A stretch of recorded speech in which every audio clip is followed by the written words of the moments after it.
адамдар сол ананы көреді, мынаны көреді, өздерінің қолындағы бар нәрсенің қадірін білмейді, бағалай алмайды, салыстырады.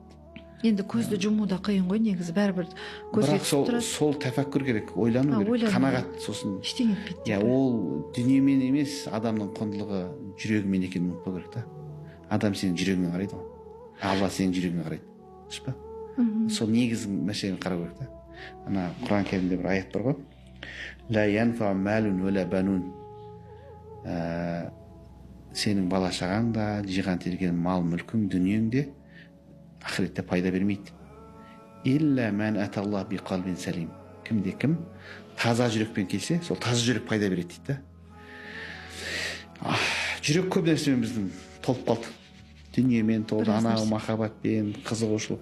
Жүрек бір ашып қалсаң, ана жері бар ғой. Керек емеске толып қалған ғой. Арылу керек бізге. Не істейміз арылу? Арылу керек. Ана Құранда айтты ғой. Қад афлаха мән тазакка. Арылған адам жетістікке жетті дейді. Құранның аяты біз. Біз бірінші керек емес достардан арылуымыз керек. Сапалы, сан, ортамыз андай бір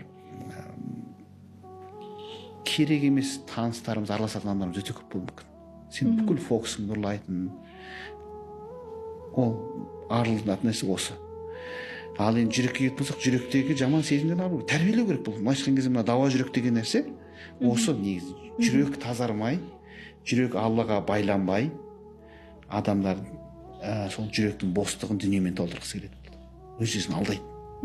Қуыс кеудені әртүрлі қарым-қатынастармен толтырғысы келеді, әртүрлі дүниемен толтырғысы келеді, әртүрлі брендтермен толтырғысы келеді, әртүрлі көліктермен толтырғысы келеді. Сөйтеді да толтырған сайын ол бақытты болмайды. Басқа бір дозаны іздейді. Мына наркотикте бар ғой, дүние доза сияқты да. Наркотик ішесің, ол белгілі уақыттан кейін оның миллиграмм саған жетпейді, жаңағы граммдары.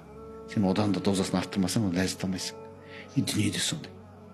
Сен татқан сайын шөлдеген, тұзды су ішкен сияқты сен тарта береді ол. Қашан қанағат ете аласың, қашан бұның бәріне жаңағыдай бір не ретінде қарай аласың?